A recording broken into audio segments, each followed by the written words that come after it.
RMS Titanic was a British ocean liner and the second member of White Star Line's then brand new and highly anticipated Olympic-class liners. In her day, Titanic was a grand sight, state-of-the-art, and offered a wide array of comforts that couldn't be matched. The Olympics, as a concept, dated back to 1907 to a conversation between White Star Line's chairman, J. Bruce Ismay, and J.P. Morgan, who was in charge of their parent company, International Mercantile Marine Company, or IMM. At the time, White Star was looking for a way to deal with their principal rival, the Cunard Line, who had managed to launch two new ships, which were sisters, Lusitania and Mauretania, which were, back then, the fastest passenger ships available. Ismay felt that instead of looking for speed with their next great ships, they instead focus on something larger than anything else that would push the boundaries of what they could accommodate in terms of comfort and luxury. They would have sufficient speed to maintain weekly service with only 3 ships, but they'd have excellent carrying capacity to allow White Star to be able to transport a whole bunch of people. Way more than the competition, maybe not quite as fast, but in much more comfort, and in some cases at a lower ticket rate, because they had more people and therefore didn't have to charge as much per ticket in theory. It did make some sense, and Harland and Wolff would be contracted in order to build all 3 of these new ships. White Star Line and Harland and Wolff's relationship dated back to 1867, and White Star Line trusted Harland and Wolff to make these ships as great as possible, giving them a tremendous amount of freedom in terms of how the ships were designed, basically only asking them to make them really, really, really big, and even cost considerations were a pretty low priority. Harland and Wolff was basically told they could spend whatever they needed to make the ships truly fantastic, and in the end, for the first 2 ships, a cost of £3 million was agreed upon, plus extras to contract and the usual 5% fee. So, Harland and Wolff would actually make money on the exchange, because, they're a business, and where's the money? The design of the ships was overseen by Lord Peary, as well as naval architect Thomas Andrews, Edward Wilding, and Alexander Carlisle. The drawings of the new design was presented to Ismay, as well as the other executives, on July 29, 1908, and they were approved, with the paperwork being signed just 2 days later. Construction would begin on the first 2 ships in the coming months, with Titanic herself being laid down just after her sister on March 31st, 1909. Construction on its own was a difficult task for Harland and Wolff because they quite literally had never built ocean liners as big as the Olympics were supposed to be before. In fact, no shipbuilder had ever attempted to construct vessels of this scale. In order to accommodate the hulls, they wound up demolishing 3 existing slipways and combined the remains into 2 new ones, putting Titanic and her older sister Olympic side by side. Olympic was laid down on December 16, 1909, just a few months prior to Titanic. But even with the larger accommodations in place, it was still a very difficult task. Over the following 2 years, both ships began to take shape, and despite all the challenges, Harland and Wolff were very, very good at their jobs. They pulled it off. Titanic was finally launched on May 31st, 1911, and officially completed on April 2nd, 1912. In the end, she wound up slightly bigger than her older sister, though not by a whole heck of a lot. Her gross registered tonnage was 46,329. She had a length of 882 feet 9 inches, a beam of 92 feet 6 inches, a height of 175 feet, a draft of 34 feet 7 inches, a depth of 64 feet 6 inches, 9 decks, and she was powered by 24 double-ended and 5 single-ended boilers, which fed 2 reciprocating steam engines that drove both of the wing propellers, as well as a low-pressure turbine which drove the center propeller. The 2 wing propellers were bronze 3-bladed, and the center propeller was... we aren't sure. Yeah, this is one of those funny mysteries about Titanic. for many years it was assumed that the center propeller of Titanic had 4 blades. This is because Olympic, her sister's propeller, had 4 blades. However, according to some paperwork from Harlan and Wolff, that propeller is labeled as having 3. Now this could just be a simple error, or it could be that they put a 3-bladed propeller on her. And it wouldn't be that weird for them to do this because, well, frankly, shipbuilders swap propellers around all the time to get optimal results. And given the fact that Titanic was the second of the family, and they'd already tested Olympic, they might have just thrown a 3-bladed prop in the middle for her, just to see how much better or worse it did. This is actually one of those topics that causes so many flame wars online. I've seen comment threads going on for ages with people going back and forth about it, and the truth is, we don't know conclusively how many blades her middle prop had. And if you're wondering, well, why can't we check where she, sank and just look at her wreck? That's why. Can you see it? Because I can't. No one can. So yeah, that's a thing. If you've seen any pictures of propellers online labeled as being Titanics, that's a lie. That's Olympic. In fact, actually, you should probably be informed that a significant majority of any footage you've seen of Titanic and a lot of close-up pictures of Titanic aren't actually Titanic. They're often, well, Olympic, as a lot of footage that was taken of Titanic has been lost to time for one reason or another.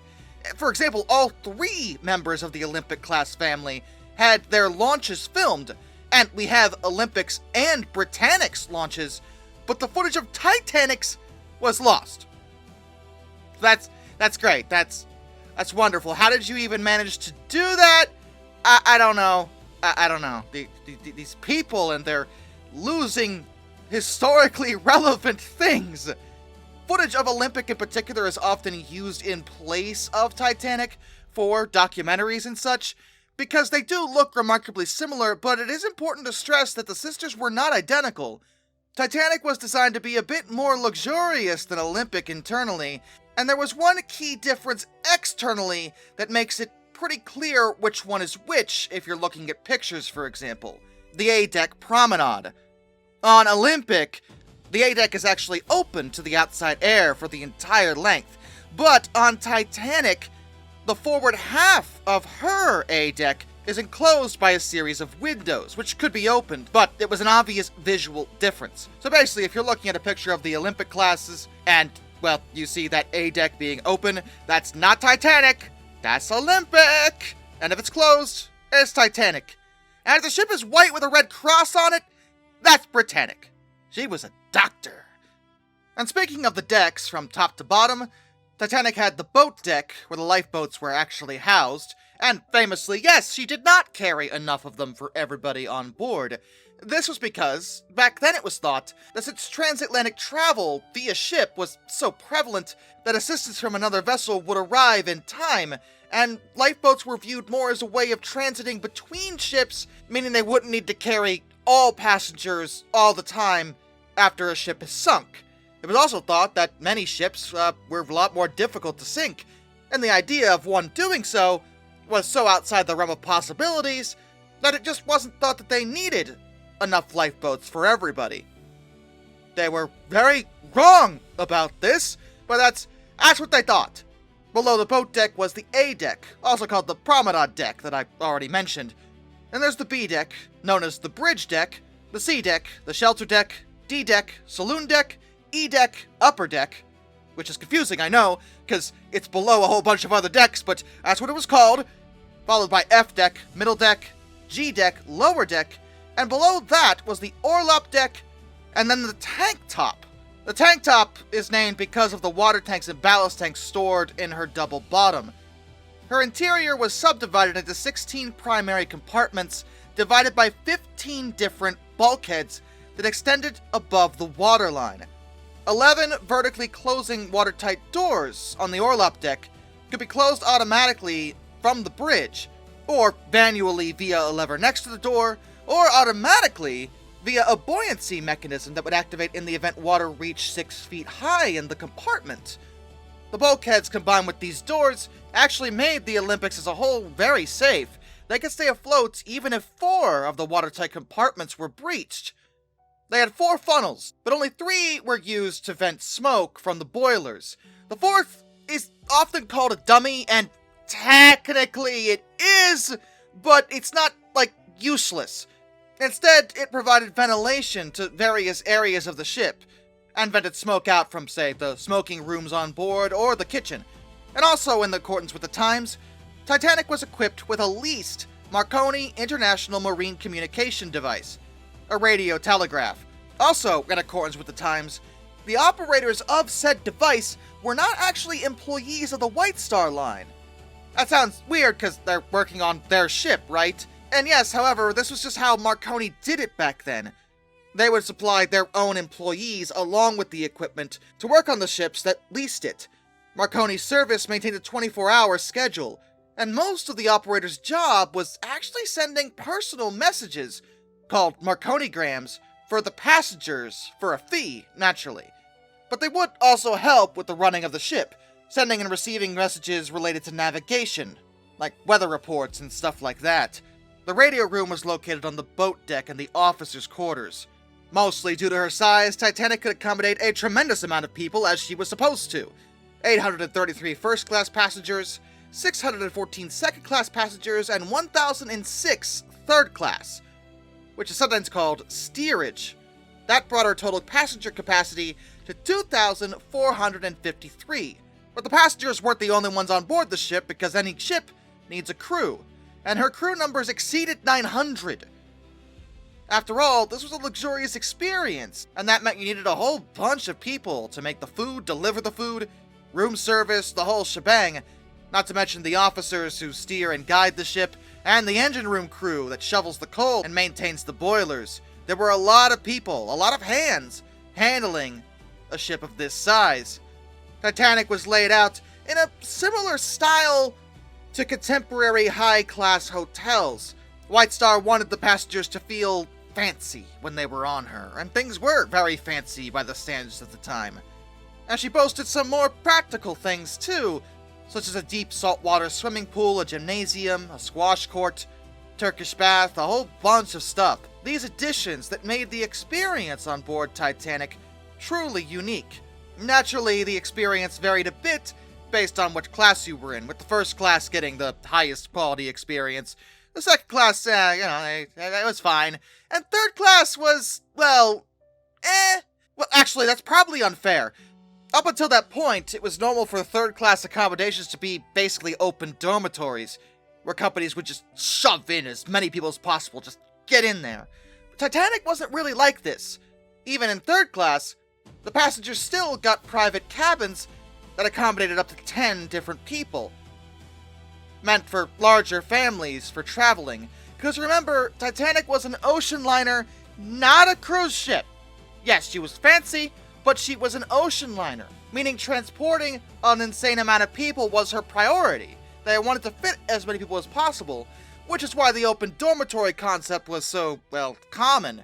But White Star wanted even the cheaper passengers, the ones who couldn't afford a first-class ticket, to have a decent time. And they wound up with smaller but comfortable cabins, with their own leisure facilities, something that they wouldn't get on other ships. It made Titanic, and the rest of her family, all the more attractive.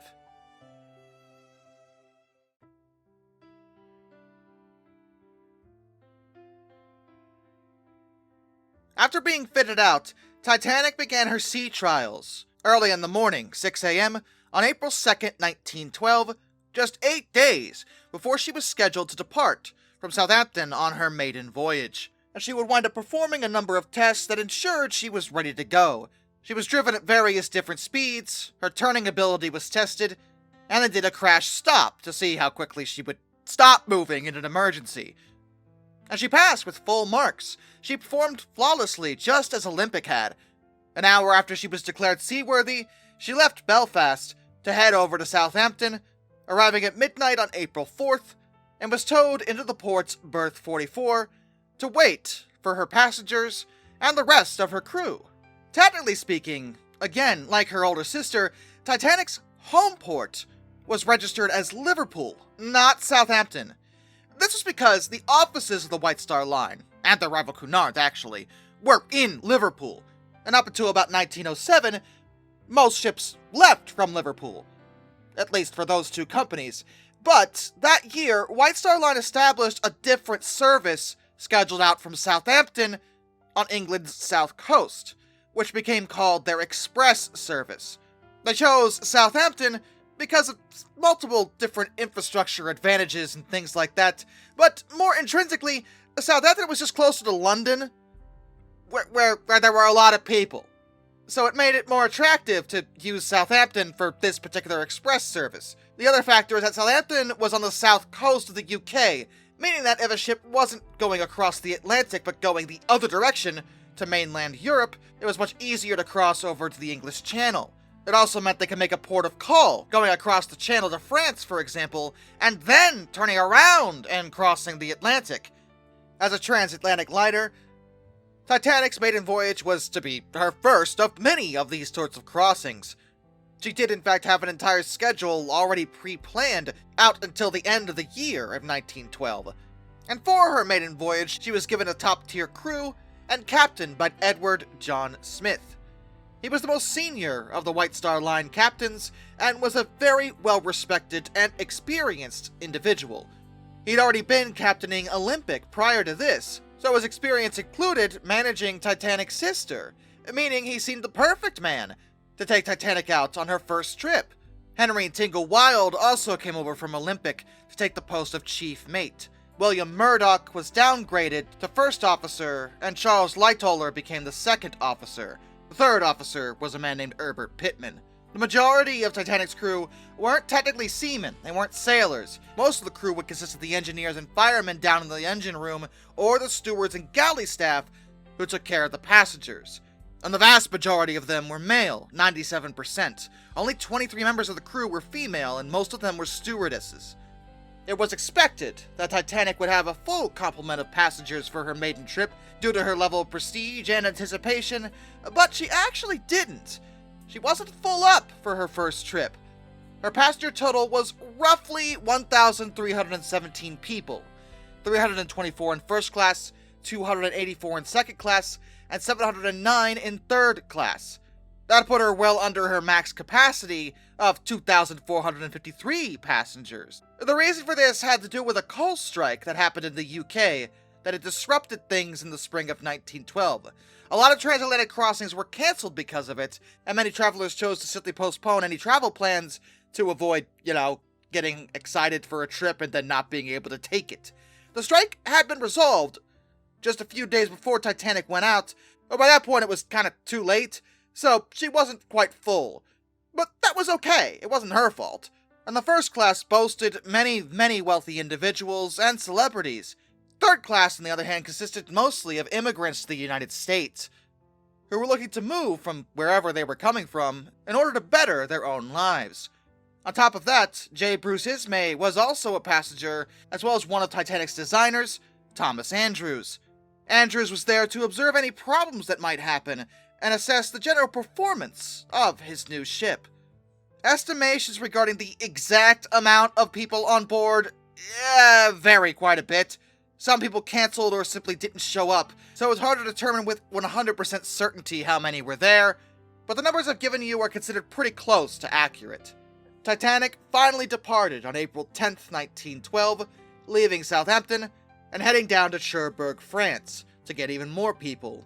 Then she headed over to Queenstown, and finally out into the Atlantic. And everything sorta went fine with the exception of one minor incident. Well, it wound up being minor. There was almost an accident as Titanic was passing the moored liners SS City of New York and Oceanic. Titanic's enormous displacement caused both of those smaller ships to be lifted up by a bulge of water and then dropped into a trough. New York's mooring cables snapped and swung her out stern first towards Titanic. A nearby tugboat acted quickly to move New York back out of the way, and Captain Smith would order Titanic's engines to be put full astern. A collision was avoided by a distance of about 4 feet, and the incident only delayed Titanic's departure for about an hour. In retrospect, it actually might have been better had she been hit by New York. She might not have gone out at all.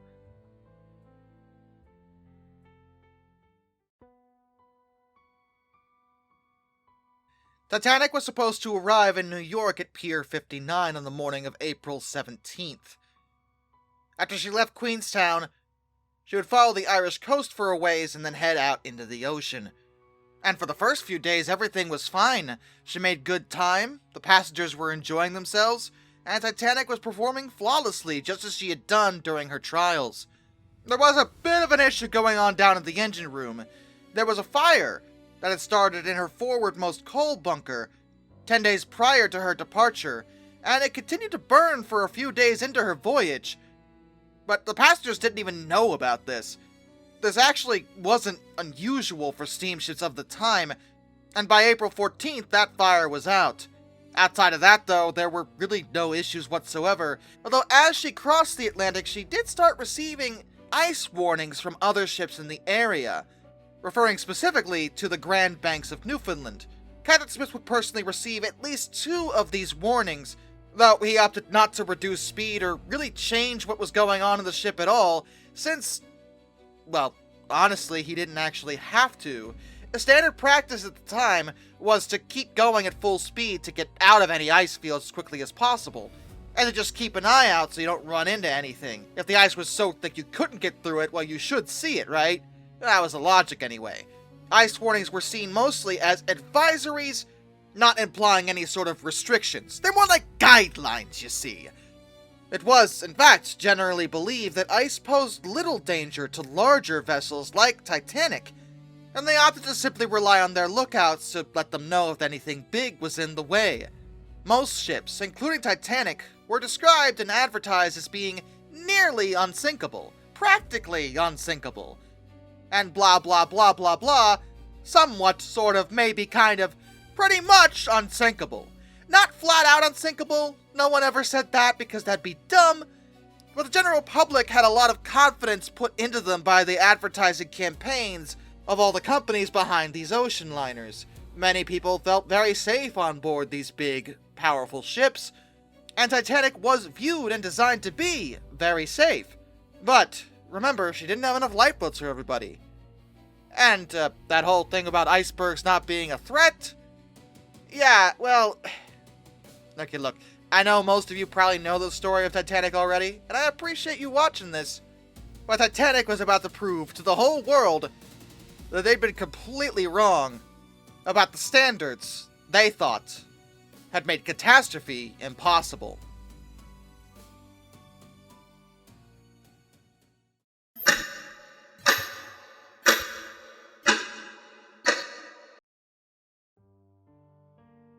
On the evening of April 14th, 1912, another ship, known as the SS Californian, had stopped for the night due to the ice, opting to wait for daylight.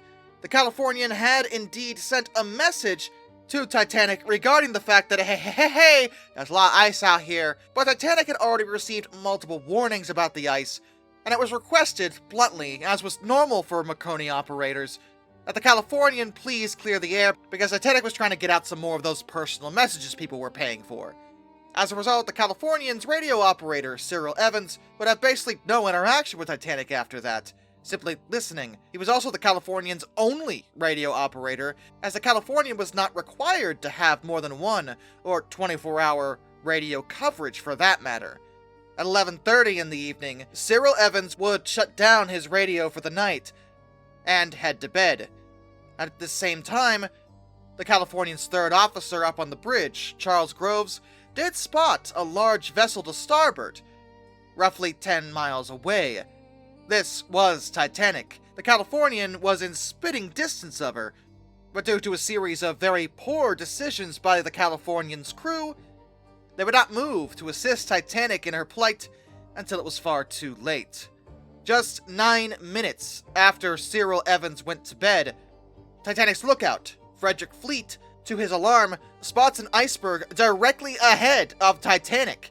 They were barreling straight towards it, and he immediately rang the warning bell and called down to First Officer William Murdoch, who was on the bridge at the time. Captain Smith had gone to bed for the evening. Upon realizing the situation, Murdoch ordered the ship to turn hard to starboard and reverse her engines. He also took the precaution of sealing her watertight compartments just in case. They had less than a minute before they hit this thing, and frankly, there just wasn't enough room to steer around it. Some argue that if Titanic had simply kept going, perhaps just slowing down, and hitting the iceberg head-on, she actually might have stayed afloat. Other ships had survived impacts with icebergs in the same way.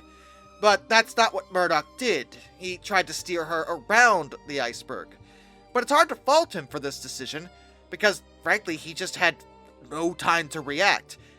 If you see a large object in front of you, your first instinct is to avoid hitting it, which is exactly what he did. It wasn't a bad call, though it may have been the wrong call. Regardless, due to her size, Titanic couldn't turn quickly enough. And what happened next would seal her own fate, along with the lives of over 1,000 people.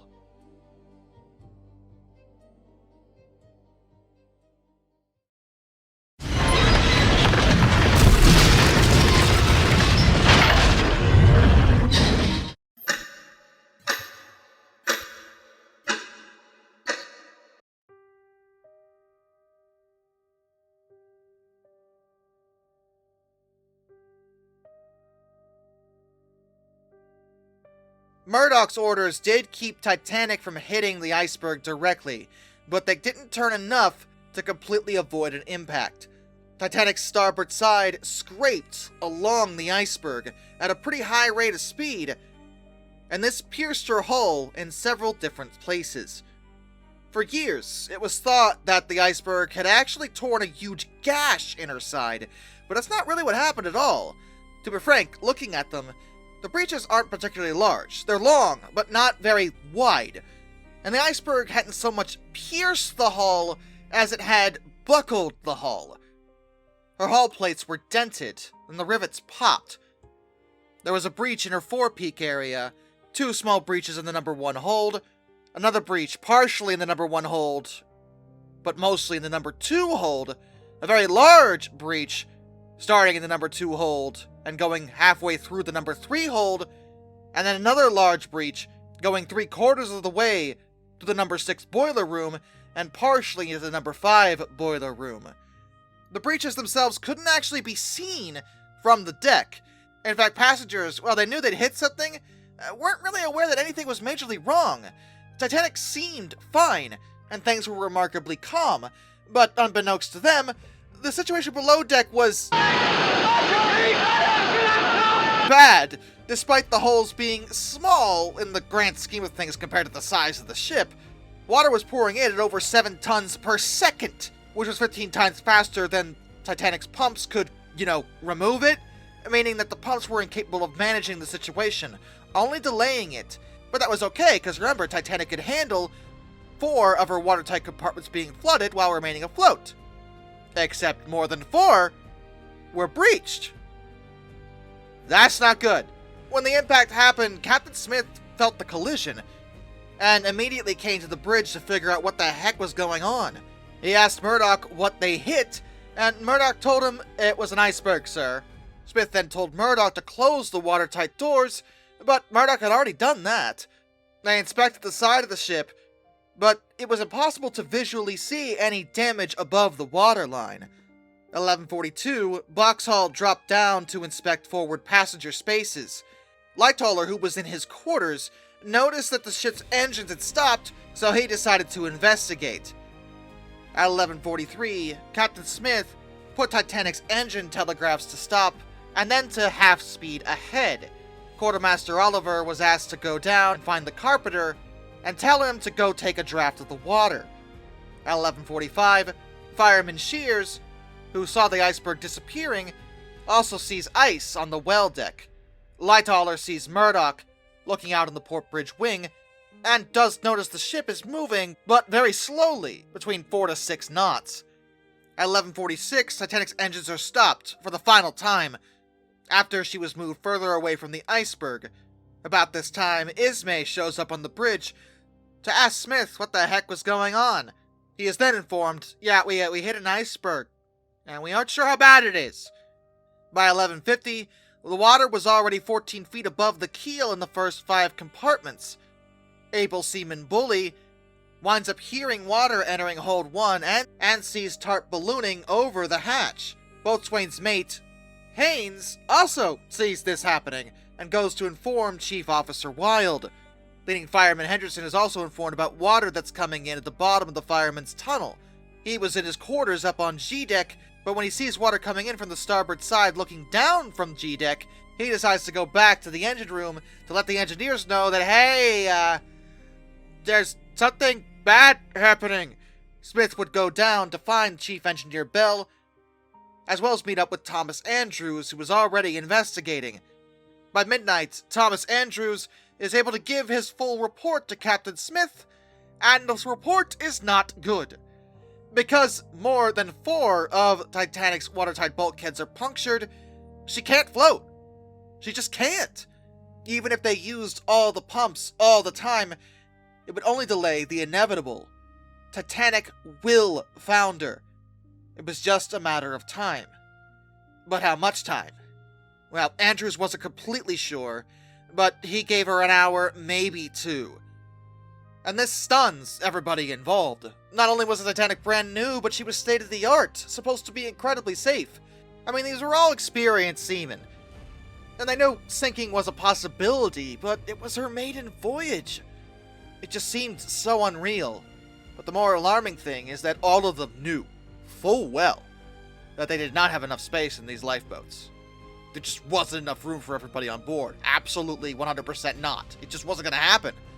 Perhaps even more of a problem was that they hadn't been adequately trained on the launching of the lifeboats at that point. Meaning that over the next hour, they would make some pretty key mistakes. Not because they were inept, but because they didn't have all the information they needed to do things 100% optimally. But Captain Smith acted fast, hearing that his ship was doomed. He ordered the wireless operators to get to work sending out an emergency request for assistance, broadcast to all ships in range. The Californian was again in spitting distance, but they were a bit busy.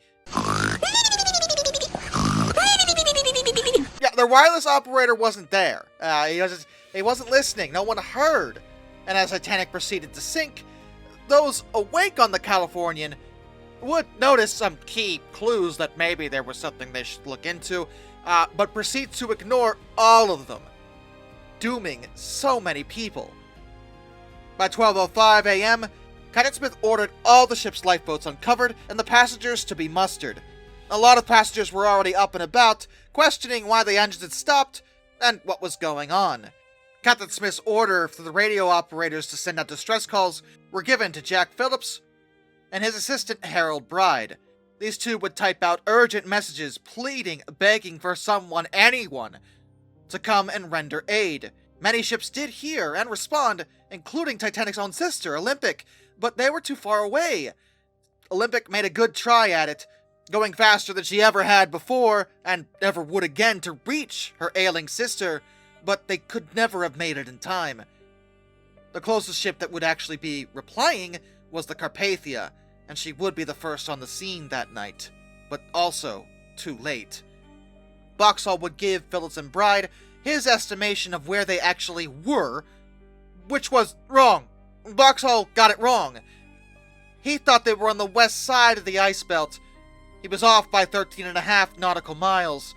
By 12:15, the stewards would start ordering the passengers to put on their life belts politely, though not many passengers took the whole thing seriously. Some even started playing a game of football with the ice chunks on the deck, believing that this was just a minor situation, just a precaution, not a big deal. It's not like some horrible catastrophe was about to happen or anything. All right, it was, but they didn't know that. And the crew didn't want to spell this out for them because they didn't want to incite a panic.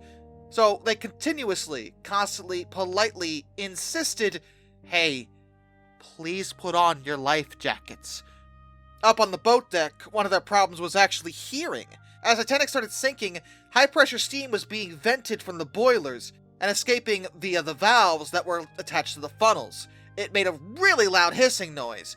The crew tried shouting in order to be heard, even though they were standing right next to each other, but this was somewhat ineffective, so they started using hand signals. Titanic had a total of 20 different lifeboats. 16 of these boats were on wooden davits, which were manually lowered, 8 on either side of the ship. She also had 4 collapsible boats with wooden bottoms and canvas sides. Those collapsibles were stored upside down with the sides folded in, and had to be physically moved to the davits to be launched. 2 of the collapsibles were under the wooden boats, and the other 2 were lashed atop the officers' quarters. Those latter 2 were going to be obnoxious to launch, because they were ridiculously heavy. These weren't light boats, these weren't like canoes or anything. They weighed several tons, and could theoretically accommodate at least 68 people. They were well built, very much so, but again, that still wasn't enough for everybody on board, and the shortage of boats couldn't really be blamed on White Star. I mean, I guess partially, but White Star was only falling in line with normal practice at the time.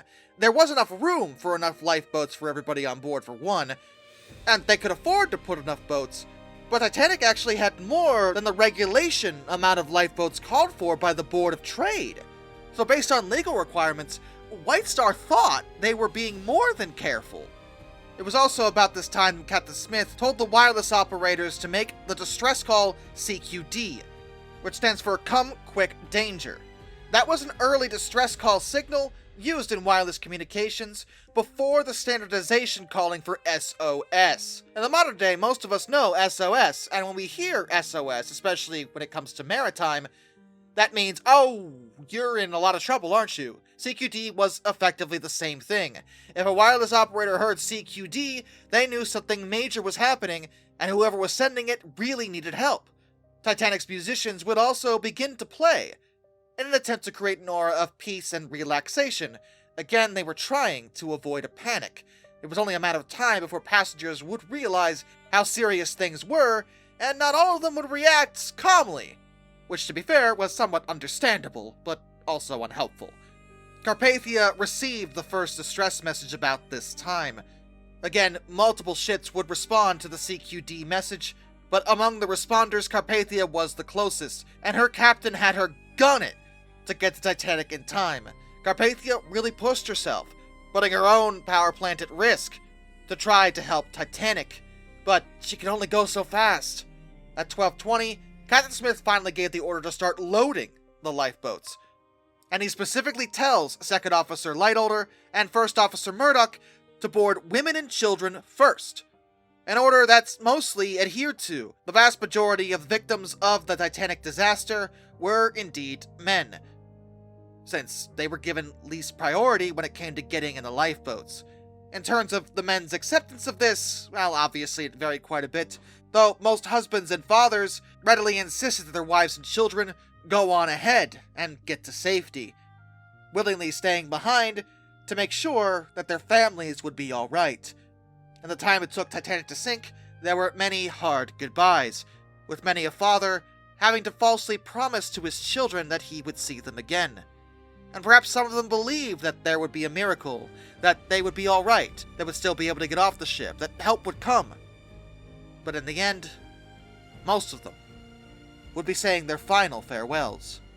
In the meantime, below deck, things are well in hand. The water was reaching into the steerage cabins on the forward F deck. Smith would also order 4th Officer Boxhall to start firing distress rockets in an attempt to get anyone's attention.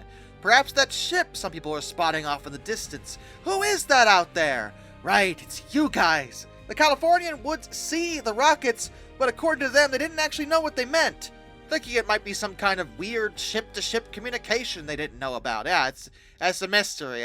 You don't want to look into it at all, though. That might be super helpful right about now. At 12:25 a.m., Titanic receives a reply from Carpathia. Carpathia says they're 58 miles away, and it will take them about 4 hours to reach them. That's too long. Titanic has maybe 2 hours before she slips under, so they keep sending messages, hoping that someone closer might answer. And partially due to the inadequate training, the crew is a little bit more disorganized than they should have been. They hadn't properly conducted a drill of the lifeboats, so a lot of the things they were doing was kind of on the fly. And they knew what to do, but in terms of how to do it optimally, it was kind of one of those figure it out as you go situations. And by that I mean this was absolutely not a figure it out as you go kind of situation, but they didn't have an option. Quartermaster George Rowe was actually not even informed of what was really going on, and would eventually phone the bridge to ask why he saw a lifeboat go past him, because no one had told him, oh yeah, hey George, buddy, good bow. We're sinking. Yeah, we should probably have told you that. The crew had only done one previous lifeboat drill while she was still in dock back at Southampton, and that only consisted of 2 boats being lowered, each manned by a single officer, and 4 men just rode around the dock for a few minutes, but didn't really teach much. The lifeboats were also supposed to be stocked with emergency supplies, but far too late, survivors would find that they actually didn't have nearly enough. But it is about this time that the first lifeboat, number 7, is lowered under the supervision of Murdoch, Pittman, and Ismay. There are only 28 people on board it, though. Quartermaster Rowe questions this, but one of the things the crew wasn't told about, and really should have been, was frankly the capacity of the lifeboats. No one knew how much they could take. These weren't just slapped together boats, mind you. Harlow and Wolfe had tested them, using the estimated weight of 70 men. The boats could handle it, but they were afraid if they overstuffed them, that they would buckle while lowering. This was in fact not something they should have been worried about at all. These boats were well built, they would have been fine, but they woefully underfilled most of them. And it was already bad enough that there weren't enough boats for everybody on board, but now they were underfilling them. And you can't even get mad at the crew, because they weren't told any of this, they just didn't know. And meanwhile, over 13,000 tons of water had entered the ship. Titanic's pumps were being used to try to manage this, but they only had a pumping capacity of about 1,700 tons per hour. The time they were buying was minimal, at best, minutes. At 12:28, Lifeboat 5 is lowered. At 12:30, the water begins to reach into the crew's cabins on E deck in the front. By 12:40, Second Officer Lightoller lowers Lifeboat 6 with another 28 people on board. Again, massively underfilled. At 12:43 a.m., Lifeboat 3, with 32 people on board, is lowered. At 12:45, Quartermaster Rowe fires the first of his distress rockets, doing this every 5 minutes. By 1 a.m., Titanic is not looking so good. Her bow is sinking much lower into the water, and more of her decks start flooding. Water is now spotted at the base of her famous Grand Staircase.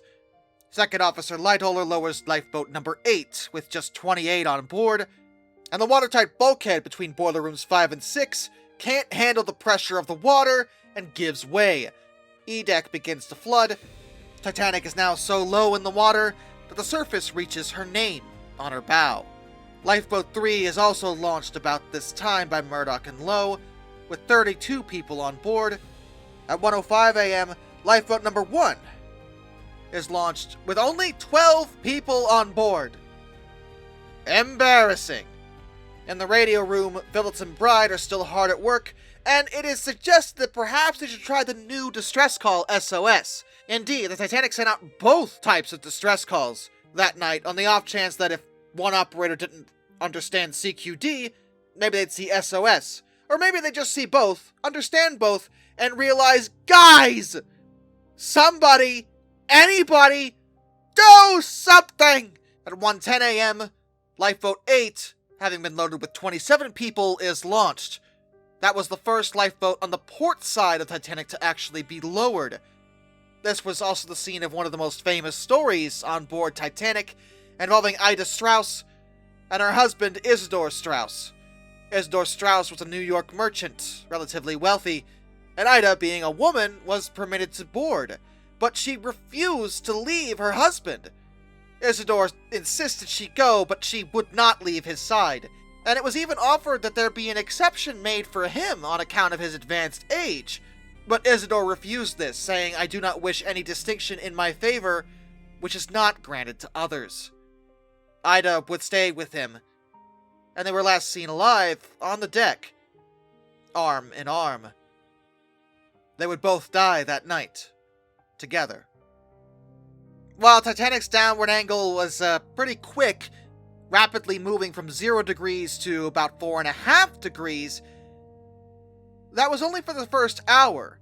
The rate in which she sank would slow for a time during the second hour, worsening only to about 5 degrees, and that gave many still on board her false hope, thinking that perhaps she was stabilizing, that she could stay afloat long enough for them to be properly rescued. This was, again, false hope. While she would somewhat idle in her sinking for a time, this would deteriorate quite rapidly quite soon.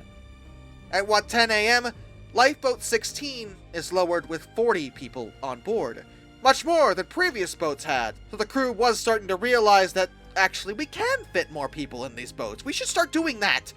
At 1:15 a.m., Titanic begins to lurch about 1 degree to port all of a sudden, tilting her deck sideways. In the meantime, her passengers are starting to get much more frantic, realizing that there is a major problem, that the ship is going to sink, and many of them want on the lifeboats right this second. Fifth Officer Harold Lowe is forced to brandish his gun in order to deter men from rushing Lifeboat 14. They were able to lower and launch it with 58 people on board. Titanic's forecastle winds up slipping beneath the waves, along with the well deck. At 1:20 a.m., both Lifeboat 9 and Lifeboat 12 were lowered, each carrying about 40 people. Another famous incident occurred at Lifeboat 9, involving a man named Benjamin Guggenheim, a millionaire, who was escorting his French mistress, Leontine Aubert, as well as her maid, Emma Sagasser, to the lifeboat before retiring to his stateroom with his secretary, Victor Giglio. The two men would remove their life jackets and instead don their fancy evening clothes. Guggenheim was estranged from his wife. They had children together and lived in America. And given he had a mistress, obviously he wasn't a perfect person, but I think his story is one of those that illustrates that just because someone isn't perfect doesn't mean they aren't a good person deep down. Guggenheim, not dressed for the situation all of a sudden, would approach a steward and tell him that we've dressed in our best and are prepared to go down like gentlemen. There is grave doubt that the men will get off.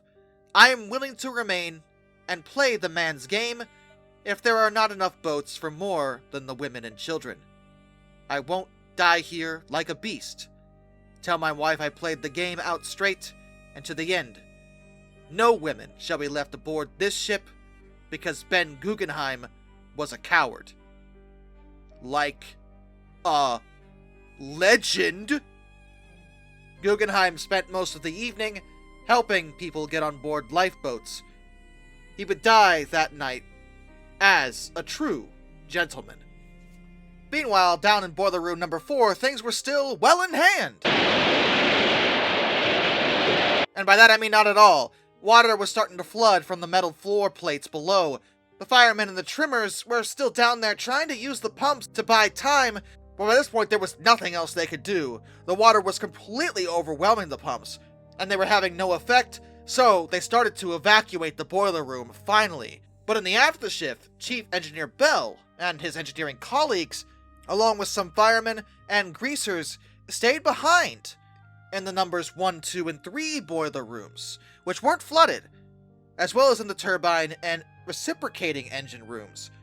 Their intention was to keep working on the boilers and the electric generators, specifically to keep the pumps and the lights on the ship on as long as reasonably possible. Also, to keep the radio powered so that they could keep sending out distress signals. Some sources say that they remained at their posts until the very end, though there is evidence to say that at least some of them tried to get out. But regardless, they wound up giving their lives to save as many as they could in the only way they knew how. None of the ship's 35 engineers and electricians survived. In the radio room, Titanic would receive a response from SS Mount Temple, which did set course to come reach them, but in some kind of cosmic joke, wound up having to stop because of pack ice. At 1:25 a.m., Chief Officer Wild and 6th Officer Moody supervised the launching of Lifeboat 16, which was loaded with around 53 people. The first-class reception room starts taking in water. The first-class dining saloon begins seeing water on the floor. At 1:30 a.m., Titanic's downward angle was increasing, but she still wasn't hitting more than 5 degrees. She was starting to list over to port. Her bow was now completely submerged, and passengers start to kind of freak out. And I get it. Jack Phillips, busily typing out distress calls, began to send messages such as women and children in boats, and cannot last much longer. At 1:37 a.m., Lifeboat 11 was lowered under Murdoch's supervision, with able seaman Sidney Humphreys in charge. It is worth mentioning that many of the crew on board Titanic would wind up dying in the disaster, and those that didn't survived mostly because they were the ones put in charge of the lifeboats. The lifeboats technically needed at least 3 seamen in charge of them, and for the most part that rule was followed, meaning that if you were a crew member assigned to a lifeboat, that was pretty much your only effective way off, unless you were a woman. And remember, most of the crew were men. They were also getting much better about figuring out how many people could fit in these lifeboats.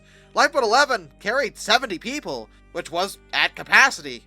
Actually, more than it technically. If they had all been sent out that way more people would have survived. But they didn't learn this until far too late.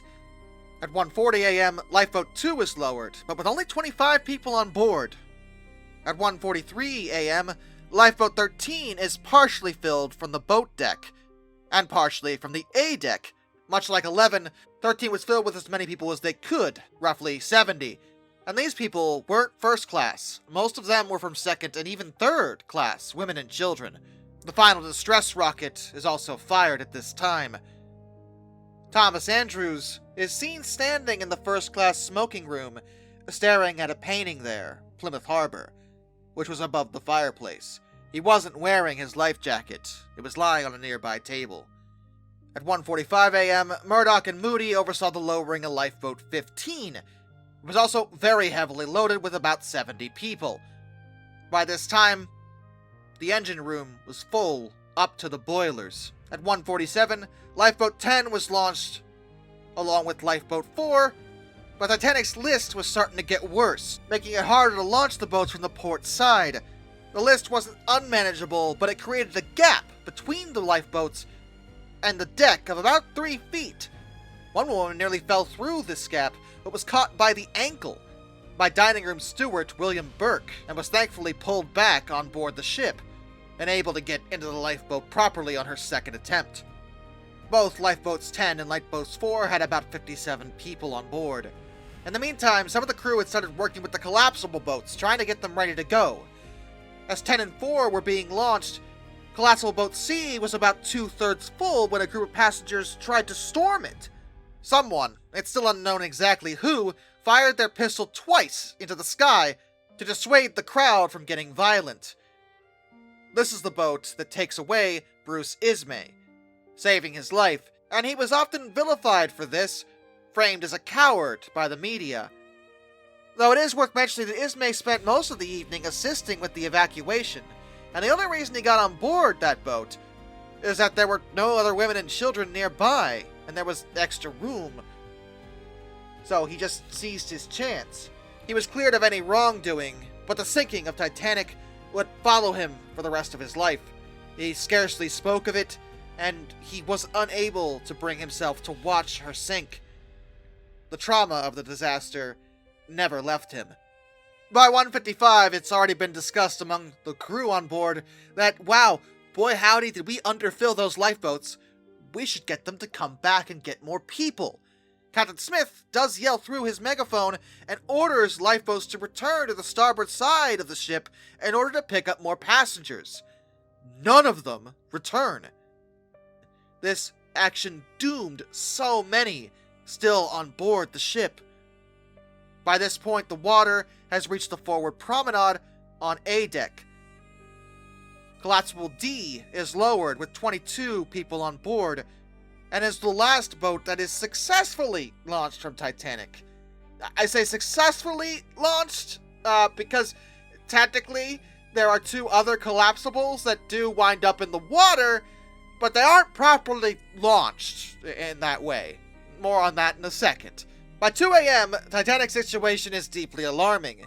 Her bow is so deep that her stern, well, has risen out of the water. Her propellers are fully visible. The crew is busily trying to launch the other collapsibles, but collapsible B winds up capsizing and gets out of their reach. At this time, Captain Smith appears and starts relieving the crew of their duties, saying it's every man for himself.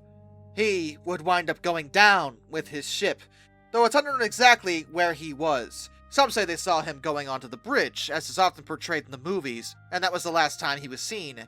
There's at least one witness saying they saw him jump, along with Andrews, though regardless, neither one survived the sinking. By 2:02 a.m., Titanic's band is still playing. Having started early in the night in an attempt to keep calm, they keep doing this as the ship sinks. They made no attempt to enter a lifeboat, and every single member of the band would also perish in the disaster. Captain Smith does appear in the wireless cabin to release both Phillips and Bride of their duties. Phillips keeps working, while Bride gathers their papers before they head out. A minute later, at 2:03, a man carries an unconscious woman into the Marconi room. Bride gives her a glass of water, and she seems to recover. The man takes the woman back out. Collapsible A lands on deck, and the crew attempts to make it ready to go. At 2:04 a.m., Titanic is starting to finally lose power. Her steam pressure is dropping rapidly, and there's only so much those still in the engine room can do. The color of her lights shifts to an orange, flame-like glow. Steward Edward Brown says he saw Captain Smith at this time on deck with a megaphone, saying, "Well, boys, do your best for the women and children, and look out for yourselves." This is when he was spotted, walking onto the bridge by himself, where many think he died. By 2:08, the Marconi room has flooded. Both Bride and Phillips are no longer there, but they went in different directions. Bride would survive. Phillips, who was just 25, would not. By 2:09 a.m., most of the remaining passengers are already heading to the stern because the bow is under the water. They don't want to be there. A priest, Thomas Biles, who was a second-class passenger, was starting to hear confessions, giving absolutions to people as Titanic sank. Her band was still playing at this time. Legend has it the last song they played was Nearer My God to Thee, which is often used in movies about the event. However, most passengers say that, no, they didn't play that song at all. Most of the songs they chose were actually quite cheery, and that was purposeful, because the whole point of what they were trying to do, legends that they were, is to keep people as calm as possible in a seriously awful situation. Nearer My God to Thee is a pretty sad song, and would not have accomplished their goal whatsoever, despite being the song that pretty much everybody associates with Titanic, well, besides My Heart Will Go On ever since the Cameron movie. It's not believed the band actually played it whatsoever that night, instead focusing on cheerier ballads. By this time, the water had reached up to funnel number 1, and its cords start to snap, causing it to fall on people in the water. At 2:12 a.m., water slams through the A-deck first-class staterooms. At 2:14 a.m., the grand staircase is flooded up to its clock, and a wave crashes through the iron and glass dome, which wasn't at all designed to handle pretty much any kind of pressure, let alone all this water. At 2:15 a.m., collapsible boat B is swept off the deck, as when Lightoller was trying to get it ready to go, it fell and landed upside down, and there just wasn't time to right it again. Interestingly though, despite not actually being launched properly, collapsible boat B would be responsible for saving quite a few lives, as it stayed afloat even upside down. Lightoller himself would commandeer it and take control, and Bride would make his escape on board collapsible boat B, along with the chief baker, Charles Joffin, who, he spent most of the evening, well, he was helping, but he also had just a little bit of whiskey, just a bit, not a tremendous amount, not nearly as much as often as portrayed, but he was a little drunk, and he spent a lot of time in the water, like way longer than you'd think, and he somehow survived that. He thought it was because of the whiskey. Whiskey actually doesn't help with that at all, but it did keep him from going into shock, and he also threw roughly 50 of Titanic's wooden chairs into the ocean. This was purposeful because he was trying to supply people with flotation devices. Again, he did this while being just a little bit drunk. Collapsible boat A was also swept off deck about this time. Titanic's angle in the water was also increasing rapidly. She was taking her final plunge. The bottom part of her second funnel was submerged, and her stern would reach an angle between 10 to 18 degrees. By 2:18 a.m., the power finally fails, with the lights going out. One of the big problems with getting accurate information at this point is that it's all witness statements, and you'd think, well, they're eyewitnesses, shouldn't they know? Well, yeah, up until this point, probably. But after now, it's a bit different because, well, you've often seen the sinking portrayed in movies, and movies are usually pretty well lit, even in dark parts, because you have to see what's happening. But reality has no care for this, and when the lights finally went out, the visibility was to the effect of, oh, that's a problem. Yeah, nobody could see anything anymore. It was dark, really dark. The moon wasn't even out, so they only had the stars. At about the same time her lights went out, a horrific, twisting, groaning noise is heard among all the survivors as Titanic proceeds to break in two.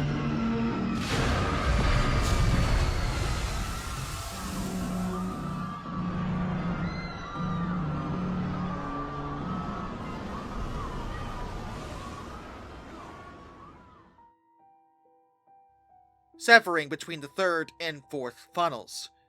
The reason for Titanic breaking, well, it has to do with the angle, definitely, but in terms of how it happened, it's still debated. There are multiple prevailing theories, and for years it was thought that she didn't break up at all, that she went down in one piece, though when she was finally found, and found in two pieces quite far apart, it was realized, oh, she did break! But the theories involving her breaking could honestly be their own video. There are many different ways it could have happened, but for our purposes today, we're not going to go into much detail on them, and we're just going to say, she broke in two.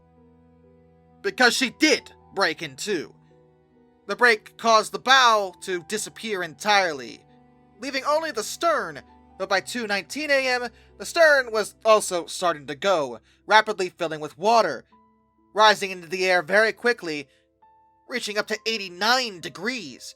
Some models have the stern pausing, floating vertically at around 2:20 a.m., but this does not last more than a few seconds if it happened at all, and the stern proceeds to plummet into the ocean, carrying the remaining passengers, still not in the water, down with it. This is tremendously dangerous because whenever a ship sinks, due to hydrodynamics, there's a suction effect. A large object like Titanic will drag smaller objects down with it, which was part of the reason why the lifeboats are told to get as far away from the ship as reasonably possible while still staying in sight, because they don't want the lifeboats to get sucked down with it. This means that the people on board the stern find themselves dragged deep under the water. Some are able to swim out of this and get to the surface, some aren't. But even if they do get out of this, reaching the surface, they are still in a tremendously terrible situation. Because Titanic, their only safety, and the largest ship of her time, is gone, vanished beneath the waves. The biggest problem the survivors have, if they're not in a lifeboat, is the temperature. It was cold. Really, really cold when Titanic went down. The temperature of the water was roughly, negative 2 degrees Celsius, 28 degrees Fahrenheit. Which I know sounds very cold, because it is. And being very cold, that means hypothermia rapidly sets in. Those temperatures can cause disorientation, exhaustion, and unconsciousness within just 15 minutes. Hypothermia and death will happen within 45 minutes. And Carpathia is still on the way, but not going to be there soon enough. It was suggested, in many cases, when it came to the lifeboats, that they go back and help the people, because the survivors could hear the people struggling in the water, screaming, begging for assistance. But the vast majority would not return, fearing they'd be swamped. An occupant of lifeboat number 6, Margaret Brown, took an oar for herself and urged the lifeboat crew to go back and save more passengers. Quartermaster Robert Hitchens said no, getting into an argument with Brown, resulting in Brown threatening to throw him overboard. The lifeboat crews would wait for the cries of the people in the water to die down before attempting to do anything. The calls for help subsided about 20 minutes later, which in many cases was worse for the survivors, because now, after all that terror, all that was left was stone cold silence. But Fifth Officer Lowe, who was in charge of Lifeboat 14, did at this point attempt to mount a rescue for those still in the water. He gathered together 5 of the lifeboats and transferred the occupants between them to free up more space in his own. And he took a crew of 7, along with 1 male passenger who volunteered, and rowed back to the side of the sinking, an attempt to save who he could. But they had waited too long. Lowe and his crew found only 4 men still alive, one of whom died shortly afterwards from the cold. Outside of that, it was just a field of bodies, frozen in place. The survivors could do nothing but wait for the arrival of rescue, and many weren't sure if one was coming. But Carpathia was. They had lost contact with Titanic hours before, but still continued on their path, arriving in the area around 3:30 a.m. They couldn't see anything because Titanic wasn't there, and they weren't sure where the lifeboats would be, so they started firing rockets to attract attention, and eventually they were able to find the survivors. At 4:10 a.m., the number 2 boat was the first lifeboat to reach the Carpathia, and over the following hours, they pick up the remainder of the survivors if they can, and attempt to look for others, but there are none. By 8:30 a.m., the Californian, which had learned of Titanic sinking at 5:30 a.m., arrives on the scene and helps with the search. Really could have used you last night, guys. I'd say better late than never, but in this context, it ain't! At 8:50 a.m., the Carpathia turns with the survivors and heads to New York City. Carpathia was able to save only about 700 individuals. They were the ones in the lifeboats. The death toll of the Titanic disaster isn't known precisely, but it was at least 1,490 people.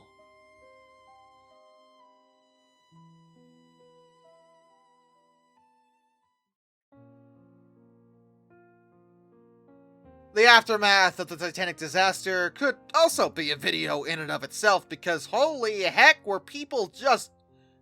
What? What happened? What was that? I was supposed to be safe. You hit what? And it did what?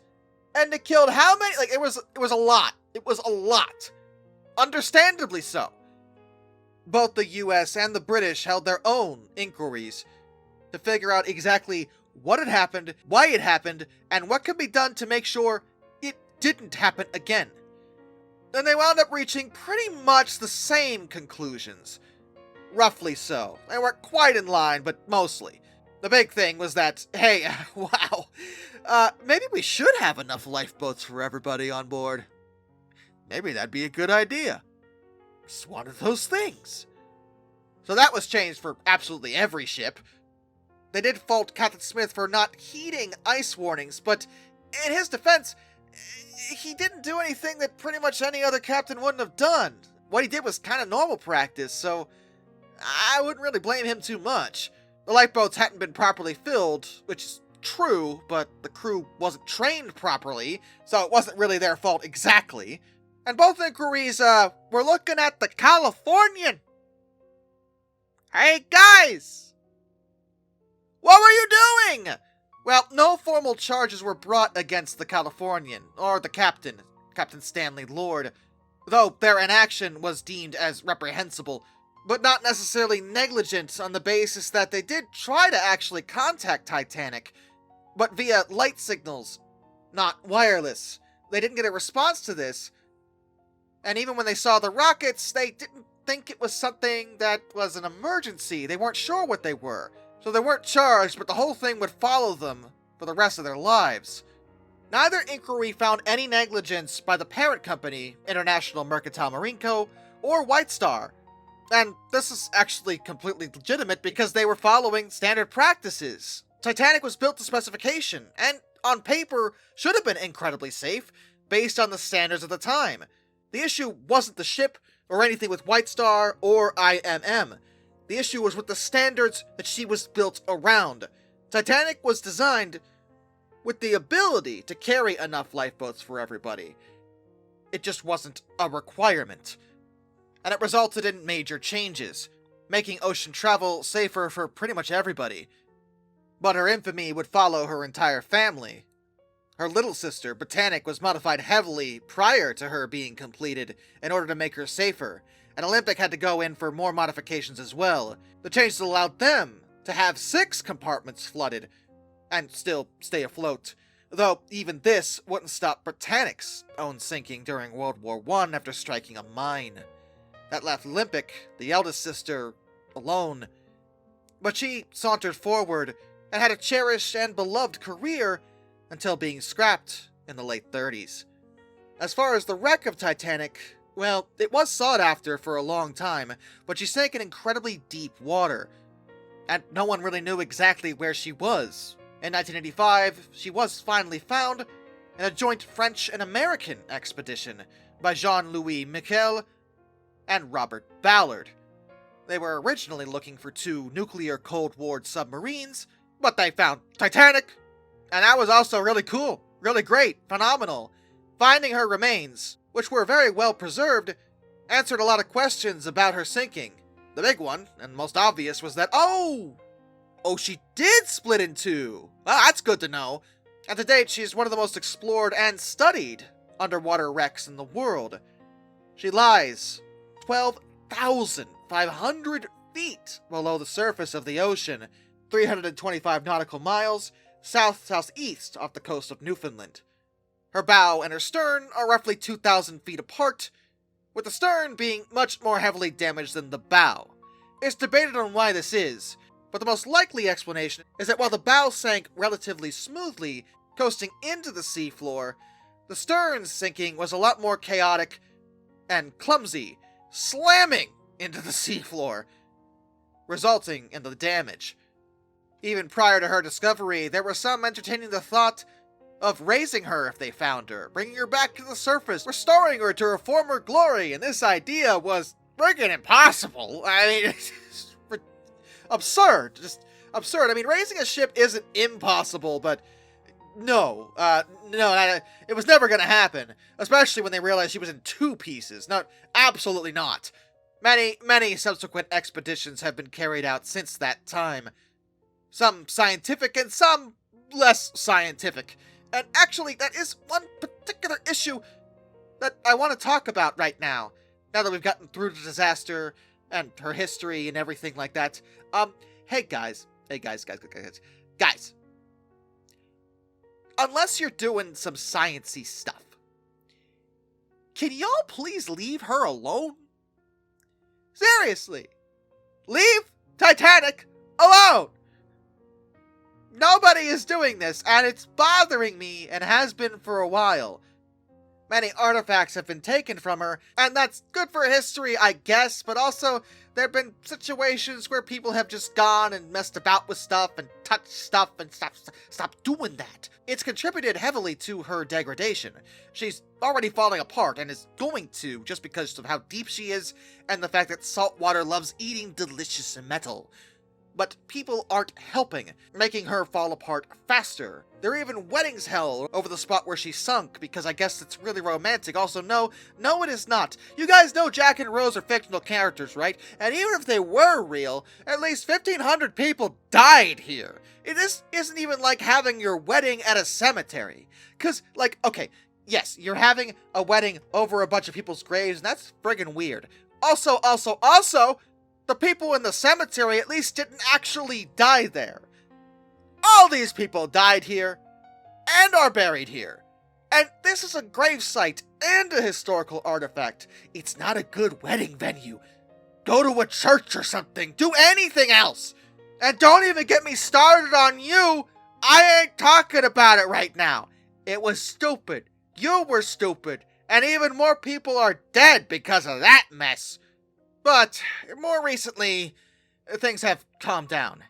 In January of 2020, both the UK and the US came to an agreement to protect the wreckage of Titanic and preserving her for as long as we can. But how long will that be? Well, we don't know, but probably not much longer. Right now she's still recognizable as herself, but in 10, maybe 20 years, the bow will probably collapse at the very least. Eventually, she will just be gone, becoming truly a memory, but one that will likely stand the test of time. Titanic and her entire family were arguably the greatest ships ever created. Despite the disaster, it really wasn't her fault. Her designer went down with her and likely blamed himself for the failure, but that really wasn't his fault. It was the standards, the bad standards. And if there's any proof to his design's potential and ability, you can look no further than Olympic. The elder sister lived for both of her baby siblings, Titanic and Britannic, who were gone too soon, becoming adored, loved, and cherished for her entire career. And though she's now gone too, her memory, their memory, still lives on. And the sisters three now sail together in a great ocean in the sky.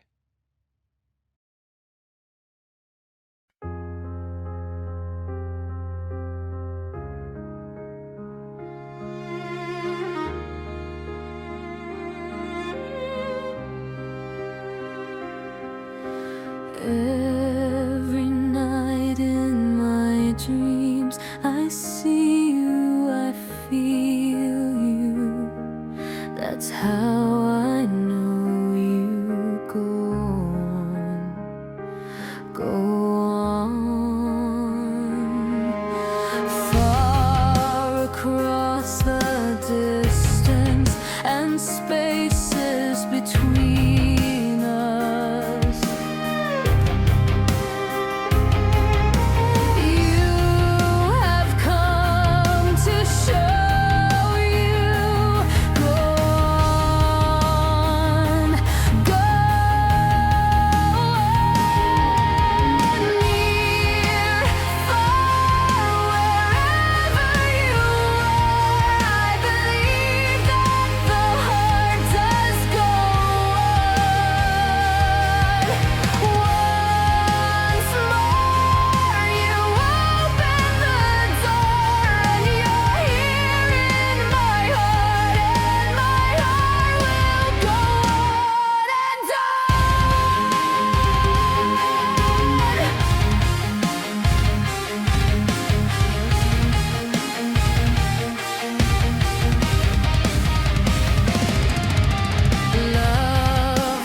Touch just one